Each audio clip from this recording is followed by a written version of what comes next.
Bonjour très chers internautes, Renaud Boris Mbota est mon nom. Bienvenue à vous sur ce nouveau numéro de Bel Air Scriptura, la chaîne qui brise le roc, la chaîne qui répond aux questions scripturaires par les Écritures. Et comme le disait Jérémie, ma parole n'est-elle pas comme un marteau qui brise le roc?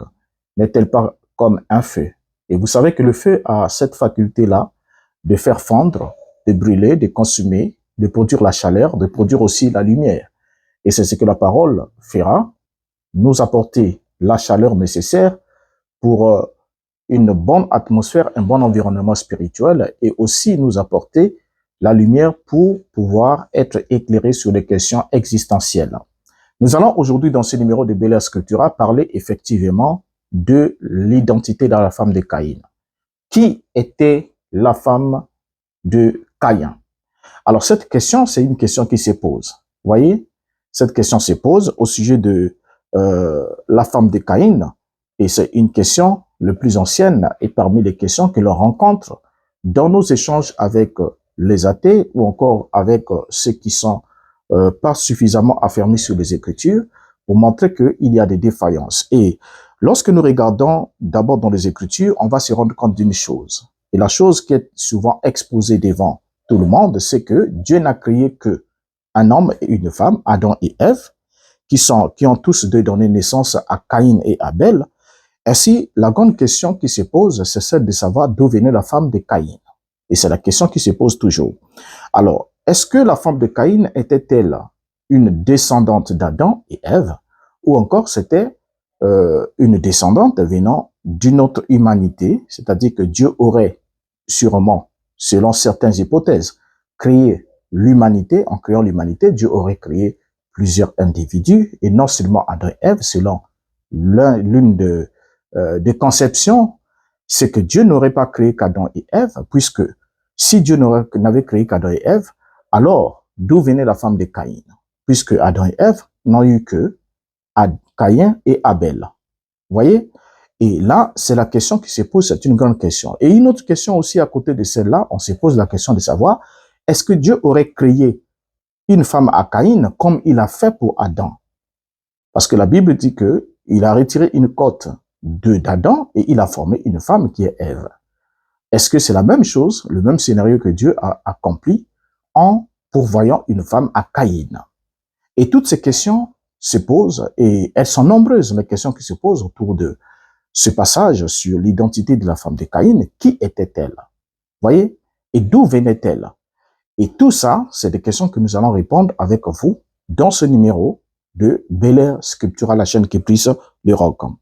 Or, devant cette question, il y a eu plusieurs tentatives de réponses, comme nous avons déjà évoqué, qui se sont exposées. Et parmi elles, nous avons certains qui disent que Dieu n'avait pas créé qu'Adam et Ève. Dieu aurait créé l'humanité. En créant l'humanité, il avait créé les êtres humains, mais il avait juste choisi Adam et Ève pour que ces derniers puissent habiter dans le jardin d'Éden, un jardin qu'il avait cultivé.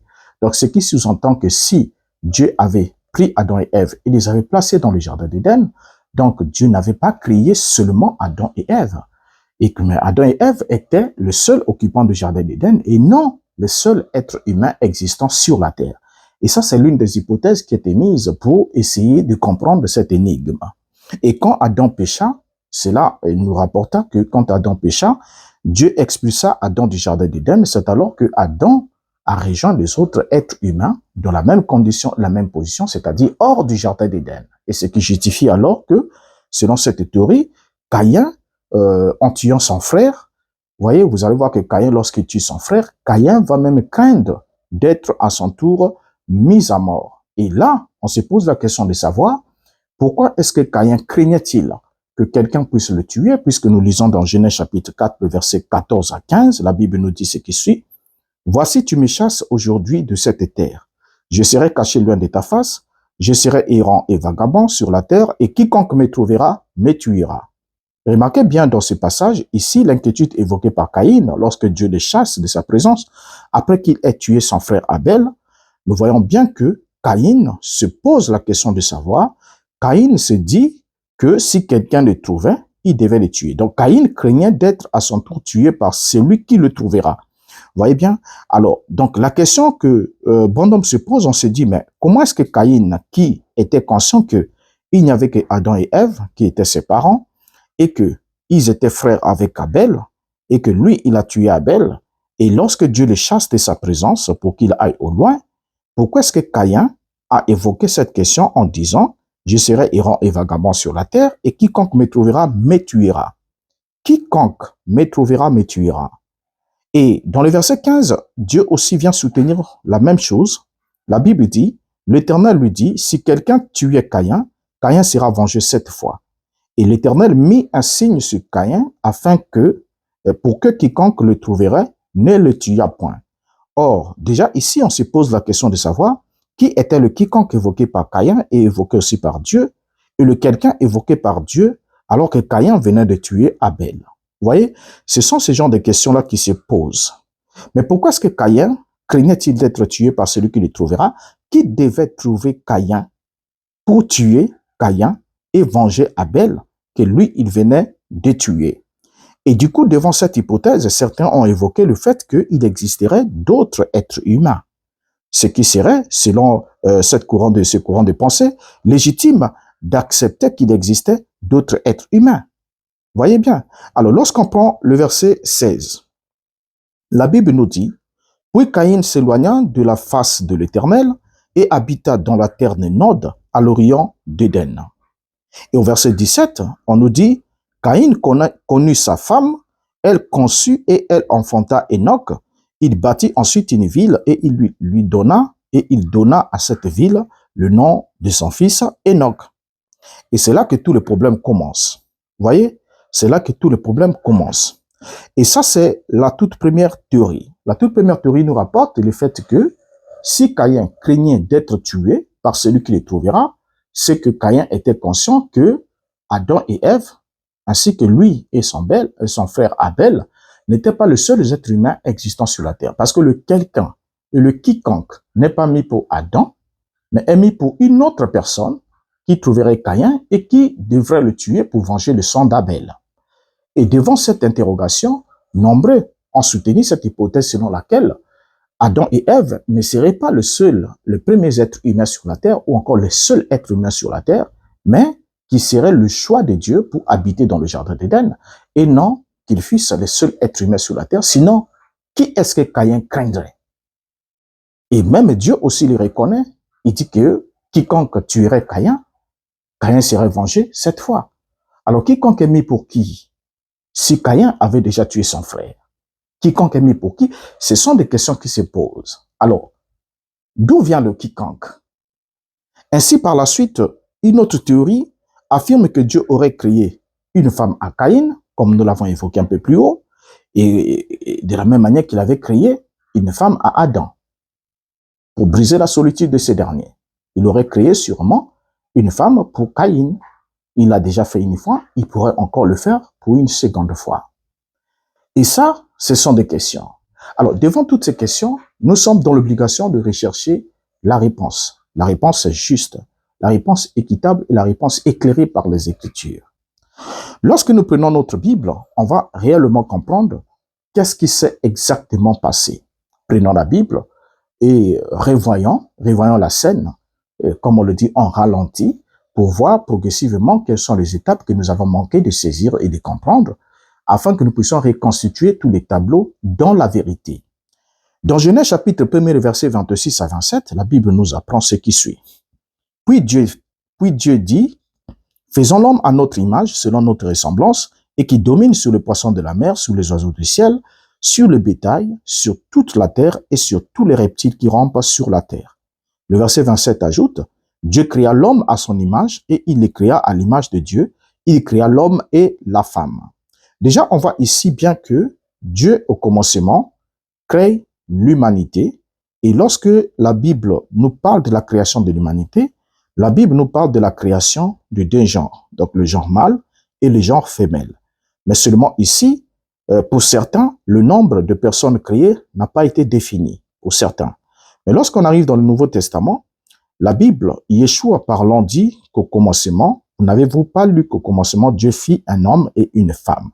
Donc, ce qui sous-entend que la théorie selon laquelle Dieu aurait créé plus d'un être humain, c'est-à-dire plus d'un homme et plus d'une femme, en d'autres termes, il aurait créé plusieurs êtres humains est une théorie qui ne tient pas à la lumière des Écritures. Et quand on regarde ici, dans les Écritures, parce que ce soit dans l'Ancien Testament comme dans le Nouveau, lorsqu'on arrive dans le Nouveau, c'est Yeshua qui dit qu'au commencement, Dieu fit l'homme et la femme.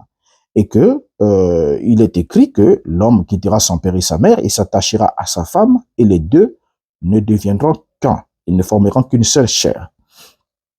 Alors, donc, devant cette évidence, on se rend bien compte que l'hypothèse selon laquelle Dieu aurait créé une femme à Adam est une hypothèse qui ne tiendra pas non plus, puisque après avoir créé l'homme, la Bible nous montre bien que l'acte créateur de Dieu, le dernier acte créateur de Dieu, eut lieu le 6e jour. Puis Dieu se reposa le 7e jour. Vous voyez?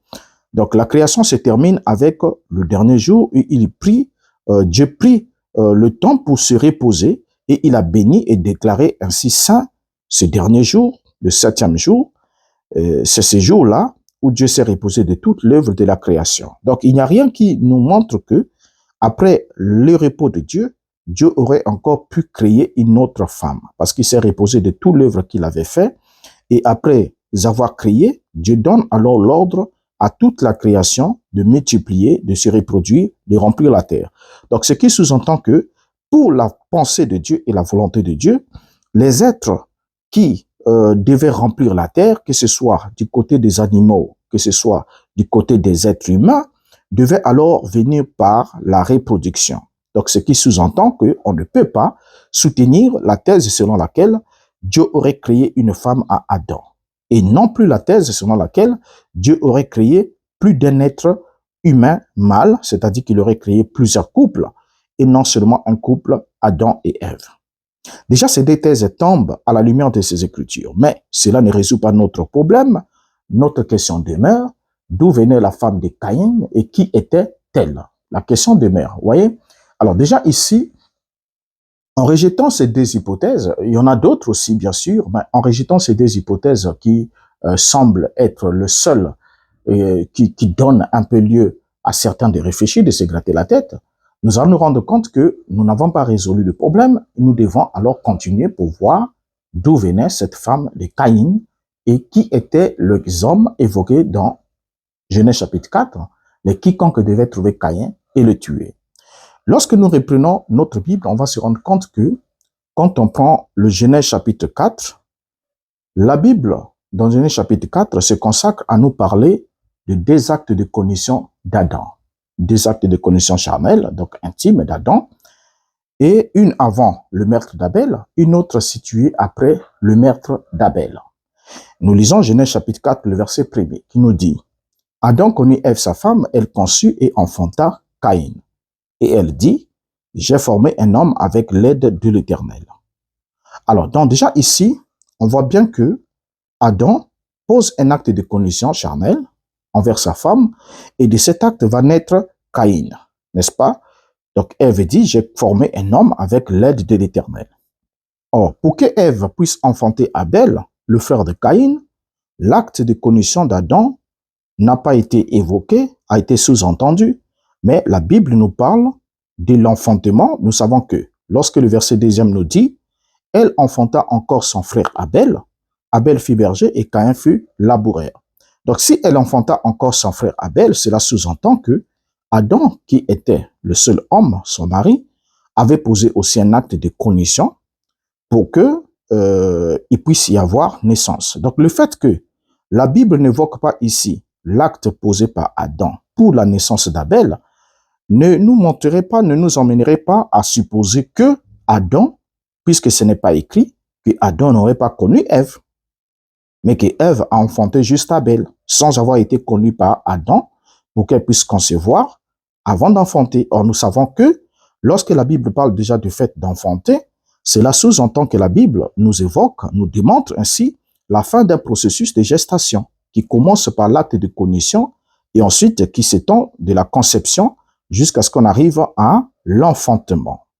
Donc déjà ici, le fait que on n'est pas évoqué, la Bible n'est pas évoqué l'acte d'Adam, ne nous dédouanerait pas de dire que Adam n'est pas le père d'Abel. Vous voyez, c'est très clair et personne n'aura l'idée de douter là-dessus.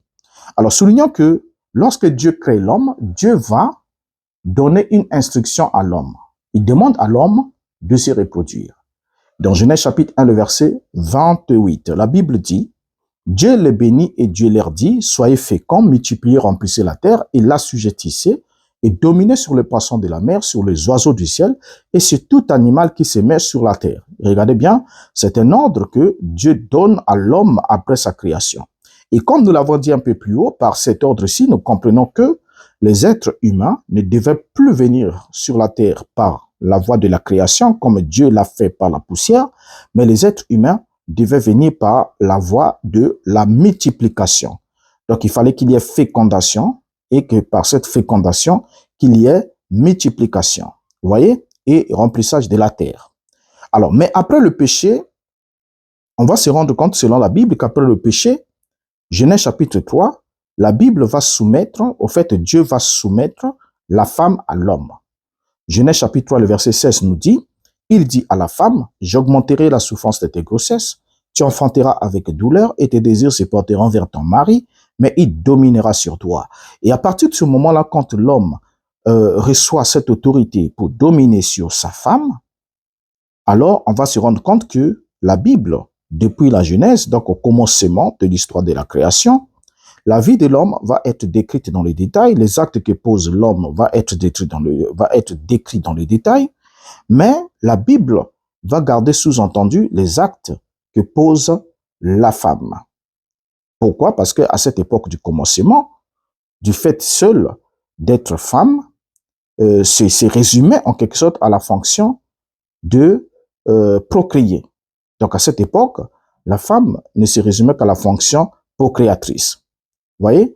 Et d'où, lorsque on arrive en Genèse chapitre 3, le verset 20, après que Dieu ait souligné à la femme qu'elle devait enfanter avec douleur et que ses désirs devaient se porter vers son mari, mais son mari devait dominer sur elle, Dieu avait alors brisé le clivage de l'égalité autoritaire dans le couple, entre l'homme et la femme.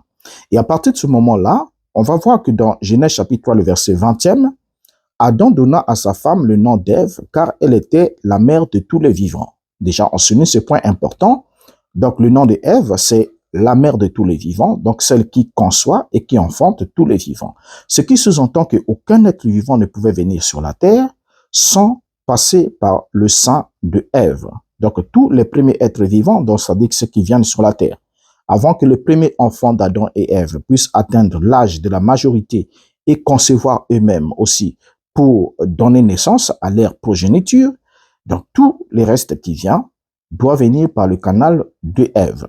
Donc Ève était la mère de tous les vivants. Donc il est ainsi fort probable qu'il y ait eu des naissances femelles entre Caïn et la naissance d'Abel. Vous voyez, donc du fait que nous devons retenir une chose, du fait que lorsque la Bible nous parle de la naissance de Caïn, la Bible ensuite nous parle de la naissance d'Abel. Mais pourquoi il n'y a que la naissance de Caïn et celle d'Abel qui est évoquée, alors qu'il y a un intervalle de temps, et dans cet intervalle de temps, il est fort probable, et vous allez le découvrir, il est fort probable qu'il y ait eu des naissances femelles, mais qui soient passées sous-entendues entre la naissance de Caïn et celle d'Abel. Il y a eu des naissances femelles, mais qui sont passées sous-entendues. Tout comme il y a une possibilité qu'il puisse y avoir des naissances femelles après la naissance d'Abel et avant la naissance de Seth, puisque la Bible va nous évoquer quelque chose d'important. Et déjà là, ça commence déjà à nous donner la possibilité d'éclairer le tableau. Pourquoi? Parce que dans la Bible, lorsque nous regardons dans les écrits bibliques, la Bible certes ne nous révèle pas le nombre d'enfants issus d'Adam et Ève. Nous ne connaissons pas le nombre total d'enfants issus d'Adam et Ève. Mais si nous considérons la durée de vie d'Adam de 930 ans, pour Adam bien sûr, alors nous devons effectivement tirer des conclusions comme quoi les enfants étaient nombreux. Parce que la durée de vie d'Ève ne nous est pas mentionnée. Et ça aussi c'est un détail déjà important pour montrer que le rédacteur de la Bible au niveau de la Genèse, puisque vous savez que les Juifs d'abord c'était un peuple patriarcal, donc d'où le rôle de l'homme était élevé par rapport au rôle de la femme. Et lorsqu'on parle, déjà vous voyez que dans la création, Dieu crée l'homme et la femme. Vous voyez? Et Dieu s'adresse à l'homme et ensuite, lorsque la femme tombe dans la tentation et emmène son époux dans le péché, Dieu vient et s'adresse d'abord à Adam. Ensuite, il s'adresse à la femme et bien après. Et Dieu donne l'autorité à l'homme, c'est-à-dire le mari, de dominer sur sa femme. Ce qui fait qu'à partir de ce moment-là, les naissances femelles, puisque la transmission du gène, ou encore de l'hémoglobine, du gène, la sémence comme telle, le sperma, c'est l'homme qui le porte et la femme, c'est un champ fertile qui reçoit. Vous voyez? Et c'est comme ça que dans la loi de la reproduction, dans la loi de la multiplication, c'est l'homme qui est le porteur de la sémence et c'est l'homme qui est le cultivateur, c'est l'homme qui est en quelque sorte celui qui laboure le champ et qui place la sémence et jusqu'à ce que la sémence puisse arriver à maturité et porter alors des fruits, se reproduire. Ainsi dit, lorsque nous regardons dans la Bible, nous voyons le nombre d'années qu'a passé Adam.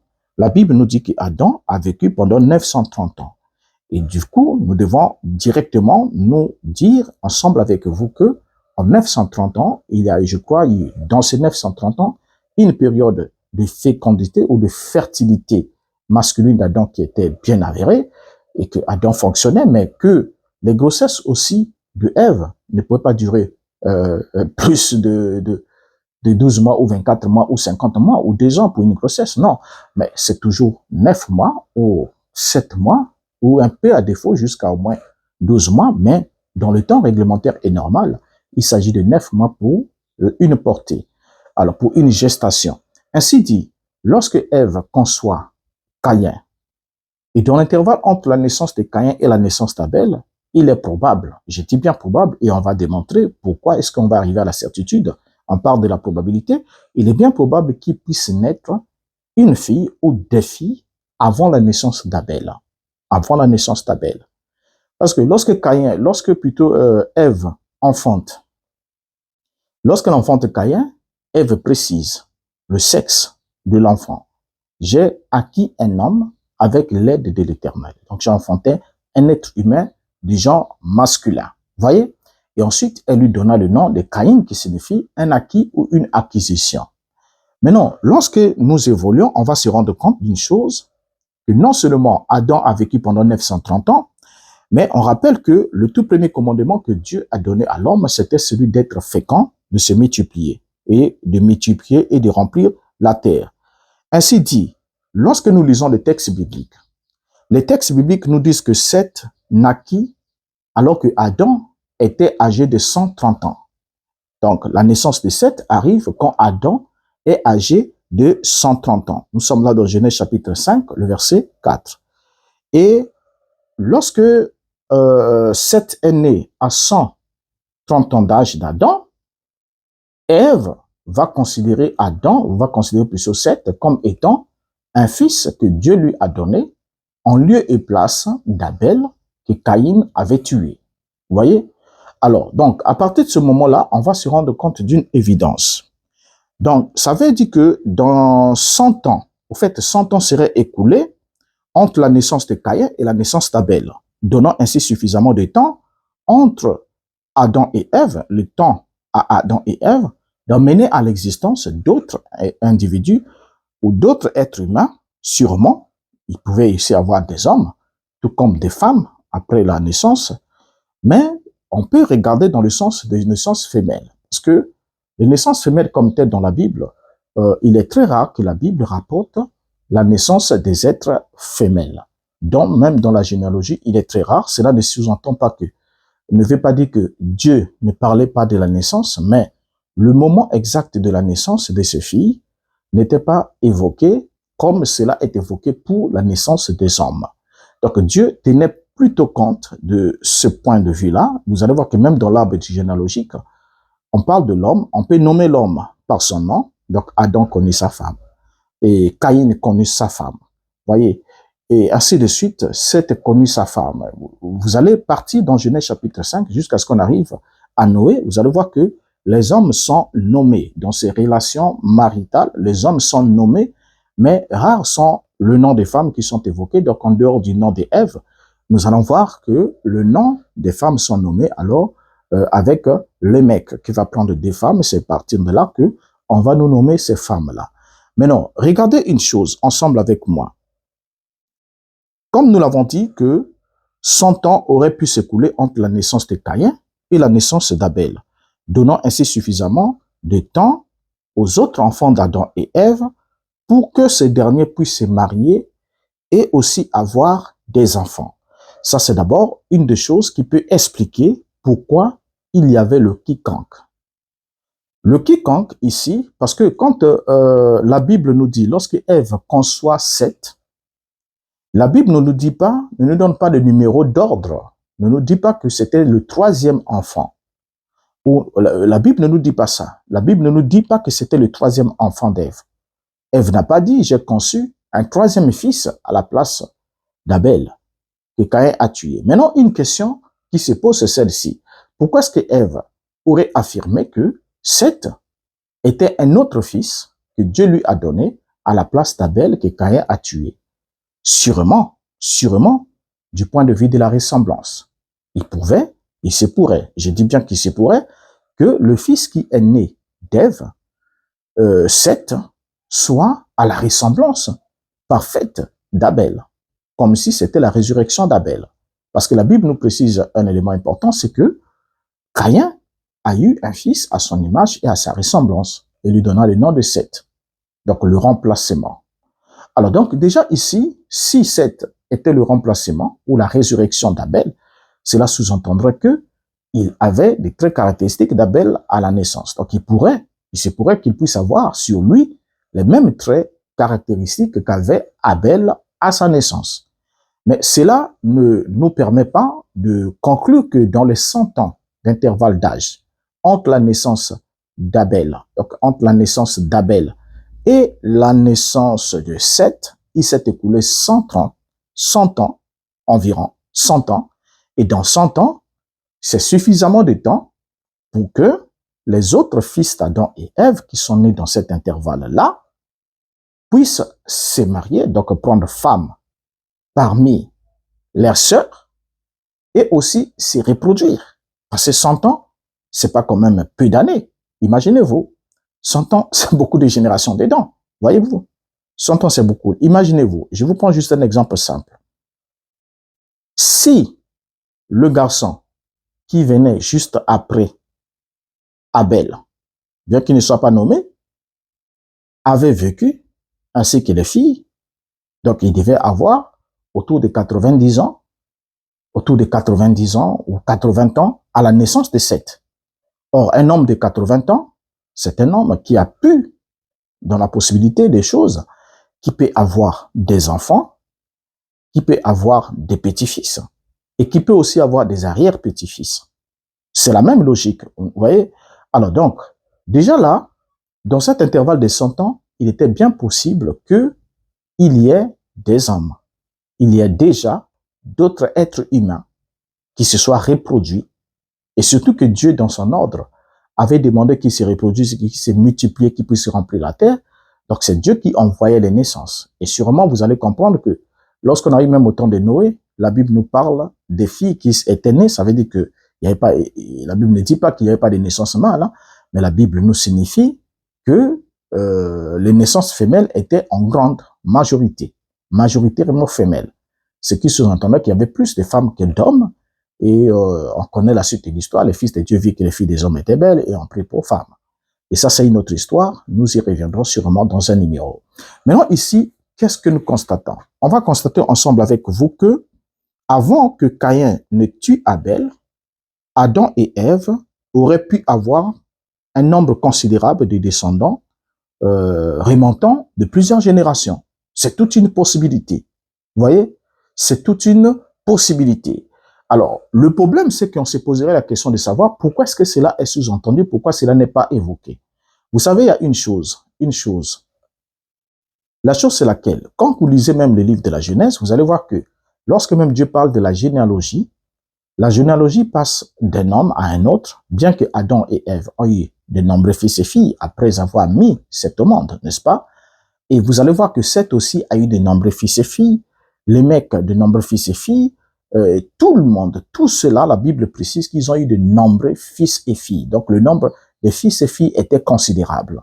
Mais vous allez voir que dans la généalogie, on ne parle pas, on ne mentionne pas les naissances des autres nombreux fils et filles. La Bible nous parle seulement, par exemple, dans le cas de Seth, Seth connut sa femme, par exemple, Seth engendra un tel, vous voyez, Seth engendra un tel engendra un tel engendra un tel. Donc on passe, on suit juste la généalogie directe. Dans la généalogie directe, on parle simplement de la transmission des gènes père-fils, père-fils, père-fils. On passe pas par les oncles, on parle pas des oncles, on parle pas des tantes, on parle pas de tout le reste là. Vous voyez? Alors donc, le fait qu'on n'ait pas parlé des oncles, des tantes et de tout le reste ne veut pas dire que ces gens n'existent pas. Ces gens existent, mais le rédacteur ici a un objectif qu'il poursuit pour nous montrer quelque chose. Et l'objectif qu'il poursuivait ici, en gardant, en laissant sous-entendu les autres enfants d'Adam et Ève, qui pourraient bien naître dans cet intervalle de temps entre la naissance d'Abel et la naissance de Seth, c'est que il n'y avait pas une information directe qu'il voulait nous transmettre. Il voulait nous montrer comment les hommes se sont multipliés jusqu'à ce qu'on arrive jusqu'à Noé. Vous voyez? Donc c'était ça l'objectif du rédacteur, d'arriver à nous transcrire la généalogie directe passant du père au fils. Alors, lorsque nous regardons la Bible, nous allons nous rendre compte que nous avons déjà eu beaucoup d'exemples dans la Bible qui nous parlent, qui en quelque sorte gardent sous-entendu les naissances des filles, les naissances des filles. La Bible nous rapporte la naissance d'une seule fille à Jacob. En exemple, la Bible nous rapporte la naissance d'une seule fille à Jacob. C'est une seule fille qui est rapportée. Dans Genèse chapitre 30, le verset 21, nous lisons, « Ensuite, elle enfanta une fille qu'elle appela du nom de Dina. » Il s'agit là bien de Léa, épouse de Jacob, qui enfante une fille qu'elle donne le nom de Dina. Vous voyez? Donc, c'est l'unique naissance femelle qui est rapportée ici. Le but pour lequel le rédacteur nous rapporte la naissance de Dina, c'est à cause du fait qu'il devait nous emmener à connaître la suite de l'histoire, de ce qui devrait arriver à Dina dans la vie de Sichem, quand elle serait enlevée et qu'elle serait abusée par le prince de Sichem. Et pour nous emmener là, il fallait d'abord que le rédacteur puisse nous évoquer la naissance de cette fille. Mais alors qu'il y a d'autres naissances de filles qui ne sont pas évoquées. Et nous allons comprendre pourquoi il y a d'autres naissances de filles qui ne sont pas évoquées. Quand nous prenons Genèse chapitre 34, le verset 9, nous écoutons la proposition que vont faire le peuple, le roi de Sichem, à Jacob et sa famille. La Bible nous dit, Genèse chapitre 34, le verset 9, « Alliez-vous à nous, alliez-vous avec nous, vous nous donnerez vos filles et vous prendrez pour vous les nôtres. » Regardez bien ici, nous avons bien souligné ici, vous nous donnerez vos filles. Alors déjà ici, ce qui sous-entend que Sichem ici, en regardant la famille de Jacob, le clan de Jacob, était conscient qu'il y avait plusieurs filles. Vous voyez? Plusieurs filles. Maintenant, ils venaient de solliciter, ils sont en train de solliciter que Dina, qui a été abusée par le prince, puisse devenir l'épouse du prince, et par conséquent, les deux peuples doivent s'unir et ensuite s'échanger des filles. Donc ici, là, dans la pensée de ce roi, il ne disait pas qu'il devait attendre que Jacob puisse mettre au monde des filles, comme il a mis au monde Dina, et comme ça, ils vont s'échanger des filles entre leurs peuples. Non, ce n'est pas le cas. Donc si ce roi avait fait cette proposition, c'est qu'il avait bien vu que dans la famille de Jacob, il y avait des filles. Donc c'était les filles. Vous voyez, les filles qui étaient les sœurs de Dina. Et la preuve que Jacob avait des filles nous est rapportée dans Genèse chapitre 46, le verset 15, où nous lisons, « Ce sont là les fils que Léa enfanta à Jacob à Padam Aram avec sa fille Dina. Ses fils et ses filles formaient en tout 33 personnes. » Regardez bien ici, il est bien signifié que les fils et les filles de Jacob formaient en totalité 33 personnes. Alors, si la Bible nous rapporte juste la naissance de 12 fils, et la naissance d'une fille Dina, le fait que la Bible nous signifie que les fils et les filles de Jacob formaient en tout 33 personnes nous montre par suffisance que il y avait d'autres filles qui n'étaient pas mentionnées. Vous voyez? Mais tous les fils étaient mentionnés, mais il y avait d'autres filles qui n'étaient pas mentionnées. Donc l'opération est simple. Il suffit simplement de faire 33 moins 13, et du coup nous avons 20 filles. Donc ce qui sous-entend qu'il y a 20 filles qui sont là. C'est pas moi qui le dis, mais c'est la Bible. Mais pourtant, ces 20 filles, vous n'allez pas trouver là où la Bible explicite clairement, montre clairement leur naissance, comme ce fut le cas de Dina dans les détails. Mais la Bible ici précise que Jacob avait les fils et les filles de Jacob, comme on vient de les lire, formaient en tout 33 personnes. Donc il est donc évident qu'Adam et Ève devraient aussi avoir eu des filles et des fils pendant, ou encore des filles, pendant que leur premier-né grandissait. Donc pendant que les premiers-nés grandissaient, donc Caïn, Adam et Ève auraient bien pu avoir des filles. Et il faut tenir aussi compte du nombre d'années qu'a vécu Ève, comme nous l'avons souligné. Et c'est très important. Donc, dans ce nombre d'années-là, ça leur permet de se multiplier à foison. Ainsi, dans Genèse chapitre 4, le verset 25, la Bible va nous dire, Adam connut encore sa femme, elle enfanta un fils et l'appela du nom de Seth. Car il dit, Dieu m'a donné un autre fils à la place d'Abel que Caïn a tué. Et du coup, lorsque certains lisent ce passage de Genèse chapitre 4, verset 25, qui dit « Adam connut encore sa femme », certains se disent, si la Bible a parlé d'encore, cela sous-entend que c'est le second acte d'Adam. Il y a certains courants de pensée qui le disent, qui disent que c'est le second acte d'Adam, donc il n'y a eu que 2 actes d'Adam, et cela sous-entendrait que si Abel était un autre fils donné à Ève à la place de Caïn, à la place d'Abel, si Seth plutôt était un autre fils donné à la place d'Abel que Caïn avait tué, ce qui sous-entendrait que il n'y a que Seth et Abel qui seraient les enfants d'Adam. Alors que, quand on lit Genèse 4, verset 1er, la Bible dit clairement, Adam connut Ève, sa femme, elle enfanta Caïn. Et le fait que la Bible parle de connaître encore sa femme ne veut pas dire que c'était la seconde fois, ni la troisième fois, mais c'était une fois de plus et encore. Et lorsque nous regardons, on voit bien que Adam connut encore sa femme, elle enfanta un fils et l'appela du nom de Seth, car dit-elle, Dieu m'a donné un autre fils à la place d'Abel que Caïn a tué. Or, le détail le plus important, c'est que dans Genèse chapitre 5, le verset 3 à 4, nous lisons, Adam âgé de 130 ans engendra un fils à sa ressemblance, selon son image, et lui donna le nom de Seth. Donc, vous voyez bien que Adam est âgé de 130 ans lorsqu'il engendre Seth. Vous voyez? Et si Adam est âgé de 130 ans quand il engendre Seth, cela sous-entend que, comme nous l'avons dit plus haut, qu'il se pourrait qu'il y ait plus de 100 ans qui se soient écoulés entre la naissance d'Abel et la naissance de Seth. Et dans cet intervalle de temps, Adam aurait bien pu avoir des fils et des filles. Et le verset 4 nous dit, Genèse 5, verset 4 nous dit, les jours d'Adam, après la naissance de Seth, furent de 800 ans, et il engendra des fils et des filles. Là, on donne une précision, il engendra des fils et des filles. Comme il y a une conjonction de coordination et, ce qui sous-entendrait que les actes ou les nombreux fils et filles évoqués ici sont bien nés à la suite de la naissance de Seth. Vous voyez? À la suite de la naissance de Seth.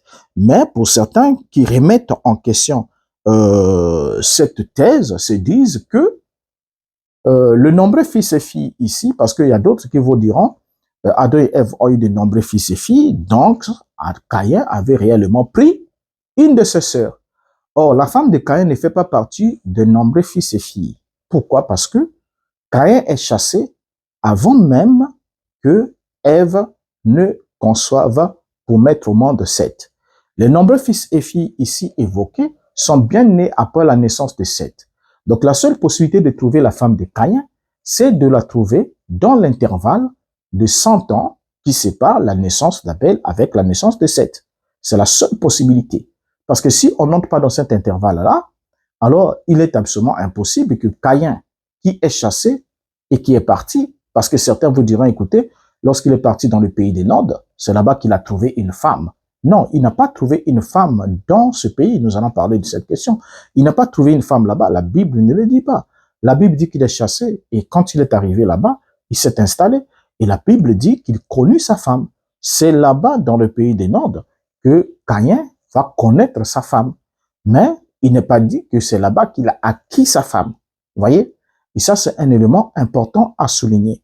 Ainsi dit, lorsque nous regardons dans la Bible, nous allons nous rendre compte que Caïn n'a pas trouvé sa femme dans le pays des Nodes, puisque Genèse chapitre 4, le verset 16 nous dit « Puis Caïn s'éloigna de la face de l'Éternel et habita dans la terre des Nodes à l'orient d'Éden. » Et ça, il faut aussi souligner quelque chose.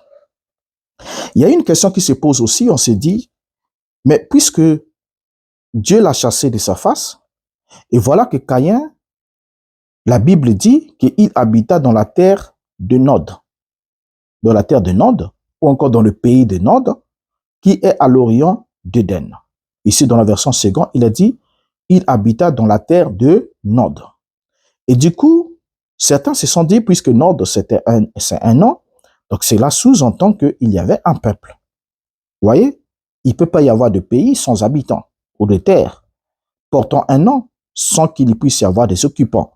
Parce que généralement, les terres étaient nommées par rapport au nom des habitants prépondérants dans cette zone, ou encore par rapport aux primitifs ayant vécu dans le premier à avoir vécu dans une zone. Ils baptisent alors cette zone de leur nom. Maintenant, ici, dans ce passage, on voit puis Caïn s'éloigna de la face de l'Éternel et habita dans la terre des Nodes à l'orient d'Éden. Mais or, lorsque on prend ces mêmes passages, on va les lire dans d'autres versions pour voir quelque chose. Lorsqu'on prend ce même passage dans la traduction Abegler, la Bible nous dit « Caïn s'étant retiré de devant la face du Seigneur, fut vagabond sur la terre et il habita vers la région orientale d'Éden. » Regardez bien ici, dans ce passage, il n'y a pas le mot pays. Mais la terre évoquée ici, c'est la terre du vagabondage de Caïn, parce qu'il avait dit « Je serai vagabond, et quiconque me trouvera, me tuera. » Ne l'oublions pas. Vous voyez? Et lorsqu'on prend toujours le verset 16 ici, dans la version Nouvelle Bible Ségan, il est dit « Puis Caïn se retira de devant le Seigneur et s'installa au pays des Nodes. » Entre parenthèses, vagabondage, à l'est de l'Éden. Ici, là, Ségan se rattrape pour nous montrer, en mettant entre parenthèses vagabondage, parce que le mot Node ici, c'est ce que Caïn, au fait, ce que Ségan traduit ici par le vagabondage. Vous voyez bien? Il met vagabondage entre parenthèses. Et dans la Bible du Sémer, il nous est dit, Caïn partit loin de l'Éternel, il alla séjourner au pays des Nodes, le pays de l'errance, à l'orient d'Éden, le pays des délices. Regardez bien qu'il est parti à l'orient de l'Éden. Éden, c'est le pays des délices, la terre des délices, le pays des délices. Et Nod, c'est le pays de l'errance. Donc, en un seul mot, on voit bien que il n'y a rien à voir à estimer que Caïn est allé dans un pays. Non, c'est plutôt une terre, la terre de son errance. Alors, le verset 17 va nous dire quelque chose encore qui va éveiller nos intuitions. Dans Genèse 4, le verset 17, la Bible dit « Caïn connut sa femme, elle conçut et enfanta Enoch. Il bâtit ensuite une ville et il donna à cette ville le nom de son fils Enoch. » Et là, c'est la grande question. On se dit, Caïn connut sa femme. Déjà, on comprend que Caïn n'a pas acquis sa femme dans la terre de Nod, la terre de l'errance. Vous voyez, qui ne veut pas dire pays, mais c'est la terre de l'errance. Dans son errance, il a emmené sa femme. Il a erré avec sa femme. Mais cette femme, il avait déjà acquis depuis quand il quittait sa famille.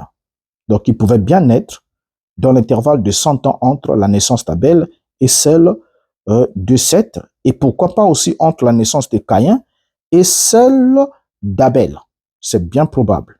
Vous voyez bien. Alors, donc, ici, dans le verset 17, il nous a dit Caïn connut sa femme, elle conçut et enfanta Enoch, il bâtit ensuite une ville. Ce qui attire notre attention de ce passage, c'est le fait que Caïn a bâti une ville. Or, lorsque nous lisons le mot ville, nous avons l'idée de la définition moderne de cette expression.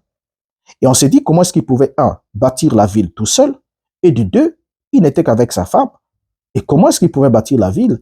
Et une ville est d'abord évoquée comme étant, modernement aujourd'hui, comme étant une grande cité. Une grande cité avec des bâtiments, avec une population plus ou moins dense, et avec beaucoup d'activités économiques et autres. On achète, on vend, on fait tout. Donc, déjà ici, lorsque Caïn dit qu'il a bâti une ville, on se pose la question de savoir, il l'a bâti avec qui? Parce qu'on ne peut pas bâtir une ville tout seul. Il l'a bâti avec qui? Et ensuite, pour que lesquels habitent cette ville? Qui sont les habitants de cette ville?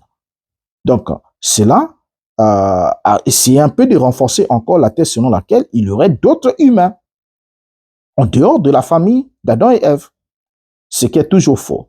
Pourquoi? Parce que le mot hébreu ici traduit par ville est le mot hébreu yir. Yir. Et ce mot, lorsqu'on le regarde dans sa définition, il provient du verbe yaïr. Vous voyez? Or, le verbe yaïr en hébreu signifie protéger. Et on retrouve ce verbe dans Job chapitre 8, le verset 6. Ainsi, dans l'ancien Proche-Orient, une ville était souvent un lieu de protection entouré de remparts. Et dans Lévitique, même chapitre 25, le verset 29 à 31, la Bible nous évoque la question des villes fortifiées, qui sont opposées aux lieux ouverts, vulnérables aux attaques. Et d'où même lorsqu'on parle des villes fortifiées dans la Bible, ce sont des villes qui ont un rempart, qui sont entourées d'un rempart. Vous voyez un peu? Donc, en d'autres termes, la question de la mise en sécurité.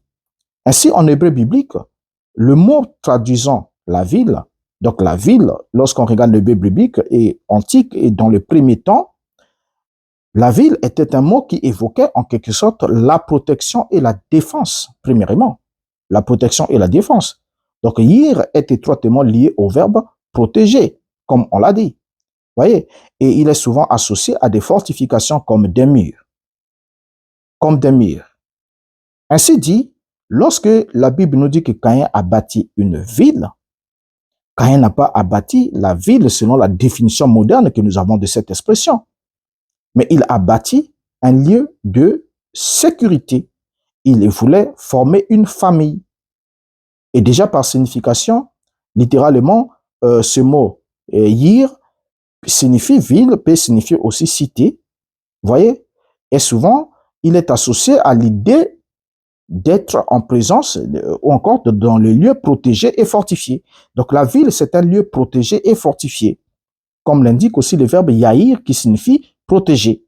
Et dans le sens symbolique, la ville va en opposition de l'état de nature, parce que la construction d'une ville est parfois vue comme un contraste avec le monde sauvage de la forêt. Parce que Caïn venait de vivre dans le monde sauvage de la forêt, Caïn devient un vagabond, Caïn craint pour sa vie. Et Caïn, craignant pour sa vie, ne pouvait que bâtir une ville. Et quand on parle de la ville ici, la ville, c'est le symbole du lieu de repos. C'est le symbole de la fin de l'errance de Caïn et de son enracinement dans un lieu où il veut vivre et fonder une famille et profiter de la vie. Donc la ville ainsi offre également une protection contre les dangers extérieurs, donc les brigands ou les invasions. Vous voyez déjà? Donc la ville est en quelque sorte le sens le plus élargi d'une maison. Parce que si nous construisons des maisons, c'est pour qu'on puisse avoir un toit où nous devons être protégés. Parce que le premier but de la construction d'une maison, c'est pour qu'on soit protégé contre les intempéries. D'abord, premièrement, contre les intempéries et contre les brigands, contre les autres. Voilà, c'est pourquoi on construit un toit. Il y a des intempéries, il peut pleuvoir, il peut faire très chaud, il peut faire froid, ainsi de suite. D'où nous construisons. Et donc, le but, c'est d'abord la protection. C'est pourquoi on construit une maison. Maintenant, lorsqu'on parle de construire une ville ici, cela sous-entend simplement que Caïn a fini de errer. Il n'était plus vagabond. Il s'est installé et il a commencé à construire un lieu où il devait être en sécurité pour bien avoir sa famille, pour mettre sa famille en sécurité. Remarquez bien dans quel environnement il a vécu avant d'être chassé. Et donc, le mot ville ici ne devait pas emmener les gens à regarder la définition moderne de mot ville pour vouloir insinuer qu'il devrait y avoir d'autres populations, en dehors des populations évoquées. par Adam et Ève évoqués par la Bible. C'est ainsi que lorsqu'on regarde même dans la Bible, on va voir que Dieu avait même encouragé Néhémie en reconstruisant la ville de Jérusalem. Il a d'abord encouragé à reconstruire les murailles de la ville. Pourquoi? Parce que ce qui fait la ville, c'est d'abord le rempart protecteur. C'est ce qui fait la ville. Donc, ce n'est pas sa dimension, ce n'est pas sa grandeur qui faisait la ville à cette époque, d'où vous allez voir le mot ville là, quand on parle de, par exemple, de Bethléem. On dit Bethléem Ephrata, tu es le moindre d'entre les villes de Juda.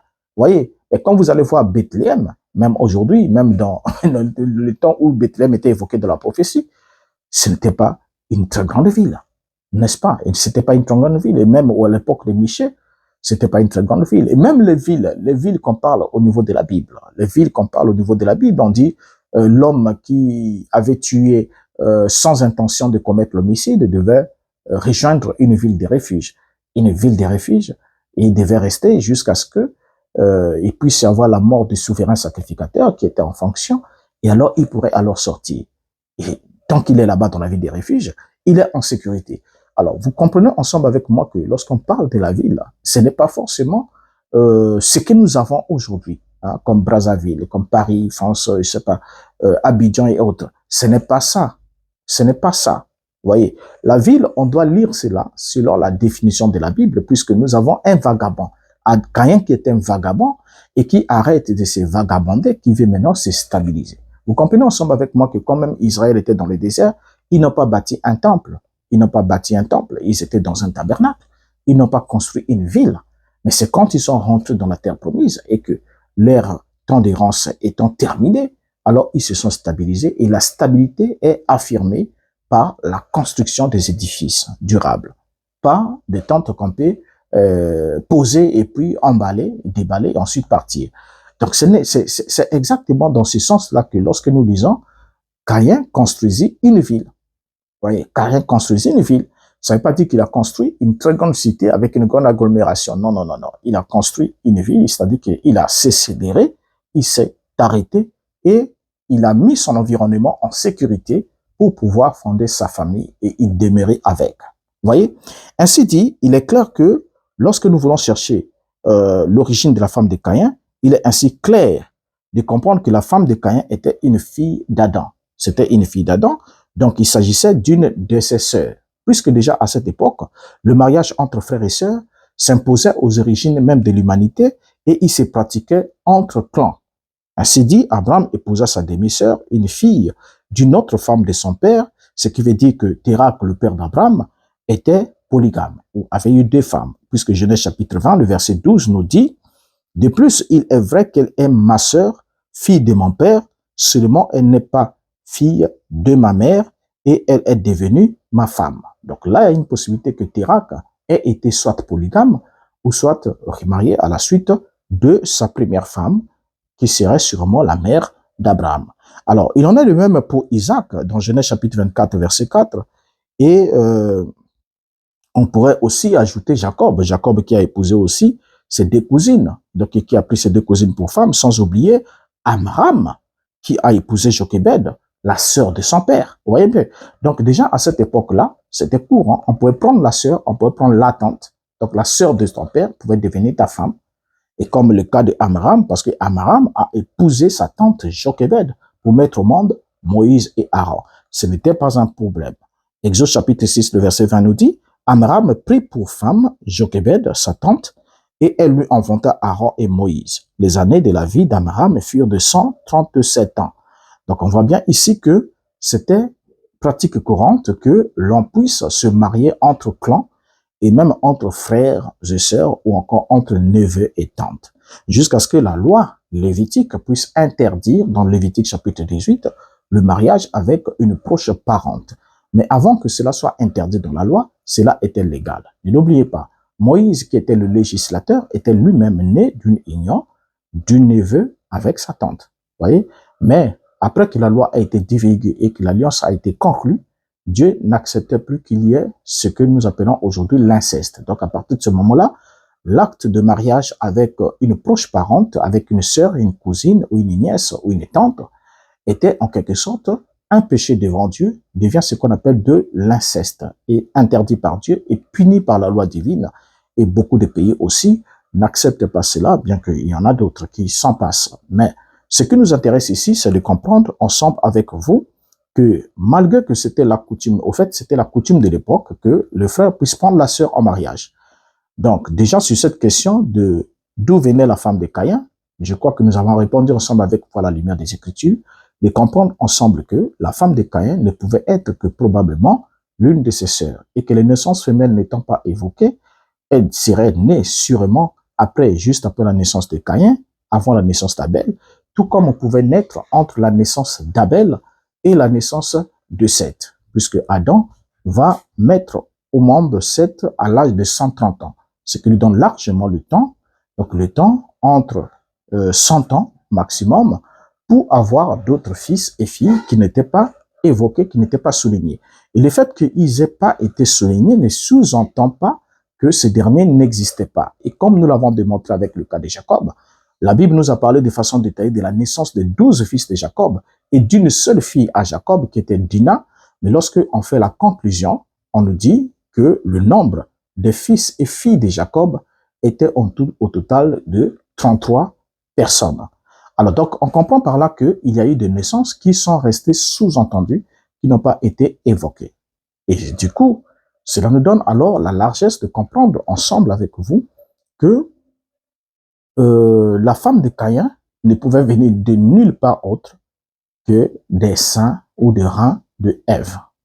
Donc c'est Ève qui a conçu d'Adam et qui a enfanté une femme à Caïn. Parce que Ève est la mère de tous les vivants. Et cette femme de Caïn ne pouvait pas venir à l'existence sans sortir des reins de Ève. Et si elle est sortie des reins de Ève, alors c'était une fille d'Adam. Ainsi dit, Caïn a épousé sa sœur, fille d'Adam et Ève.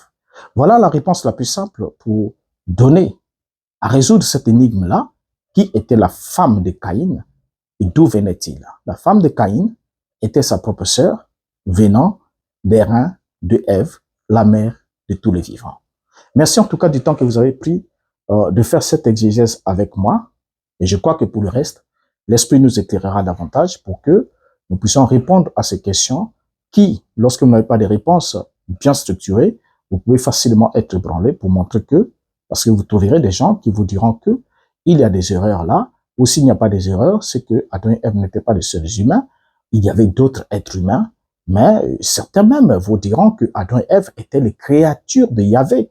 Mais chaque Dieu avait créé son peuple, comme si il y avait plusieurs créateurs. Voilà. Certains vous diront ça, parce que moi j'ai déjà rencontré des gens qui vous diront que chaque race sur la terre a son créateur, a sa divinité, et qu'on ne sort pas des mêmes dieux, et que chaque Dieu a créé les êtres humains à son image et à sa ressemblance. Ce qui sous-entendrait, selon certains courants, qu'il y a un Dieu pour les noirs qui est noir, et un Dieu pour les blancs qui est blanc, un Dieu pour les jaunes qui est jaune, pour les rouges qui est rouge, et chaque peuple a son Dieu. Voilà. Alors, donc, du coup, ça peut emmener les gens à s'emballer dans beaucoup d'histoires. Je crois, il y aura un numéro, on parlera de l'origine des races. Et pourquoi est-ce que nous avons, au fait, pourquoi est-ce que nous avons plusieurs colorations de peau dans la race humaine et d'où est-ce que cela vient? Et nous allons comprendre ensemble avec vous. Mais retenons un élément important avant qu'on se quitte. C'est d'un seul sang que Dieu a fait que les hommes habitassent sur toute la surface de la terre. Voilà. C'est à partir d'un seul sang. Et vous allez remarquer que même la science démontre que les hommes, les êtres humains, proviennent d'une souche d'ADN unique. Voilà. Qui bien qu'il peut subir des variations d'imitation, mais c'est la même séquence ADN. Ce qui sous-entend que on vient d'une même famille. Nous avons une même origine. Nous en parlerons dans un numéro. C'était votre frère Renaud Boris Mbouta. Merci du temps que vous avez consacré de suivre ce numéro. Et laissez votre avis en commentaire. Ne manquez pas de partager, de liker, de vous abonner sur la chaîne si ce n'est pas encore fait. Et de faire tout ce que vous pouvez pour nous soutenir, puisque sans vous, nous ne pouvons absolument pas aller loin. Parce que sans l'esprit, nous ne pouvons rien faire. Mais avec vous, nous pouvons aller plus loin ensemble. Au revoir, à la prochaine.